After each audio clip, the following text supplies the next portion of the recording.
Inilah kisah pemuda misterius yang duduk di atas ombak. Pada abad ketiga Hijriah, hidup seorang ulama dan sufi besar bernama Zunnun al-Mishri. Beliau dikenal luas karena kedalaman spiritual dan kisah-kisah menakjubkan yang mewarnai perjalanannya menuju Allah. Zunnun menceritakan, dahulu dirinya bukanlah sosok saleh seperti yang dikenal kemudian. Ia mengakui pernah menjalani hidup penuh kelalaian, tenggelam dalam maksiat dan kesenangan dunia.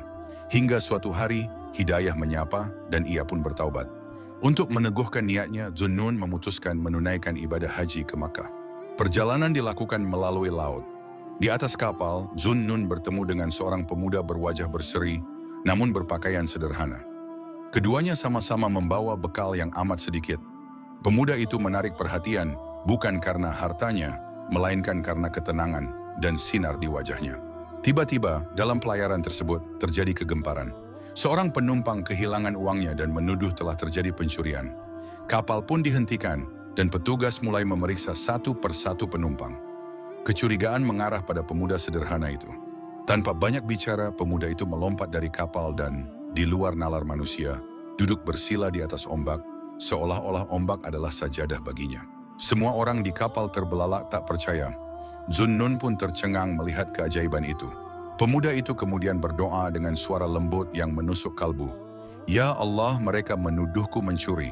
Demi engkau, wahai kekasihku, jika engkau izinkan, akan kupinta semua binatang laut di sekitar ini untuk mengeluarkan mutiara dari mulut mereka, agar mereka tahu aku tidak berdusta. Tak lama kemudian binatang-binatang laut muncul ke permukaan, mengelilingi kapal dengan mulut mereka mengeluarkan mutiara-mutiara berkilau. Semua yang melihat terpana dan tak bisa berkata-kata. Pemuda itu lalu berdiri dari ombak, melangkah menuju kapal berjalan di atas air, seolah menyusuri tanah kering. Sambil melangkah ia melafalkan zikir. Iyyaka na'budu wa iyyaka nasta'in. Hanya kepadamu kami menyembah, dan hanya kepadamu kami memohon pertolongan. Zunnun dan penumpang lain menyaksikan sosok luar biasa itu terus berjalan, sambil berzikir hingga akhirnya menghilang dari pandangan. Peristiwa ini meninggalkan kesan mendalam dalam jiwa Zunnun al-Mishri. Ia menyadari betapa nyata karamah Allah bagi hamba-hambanya yang dekat dengannya.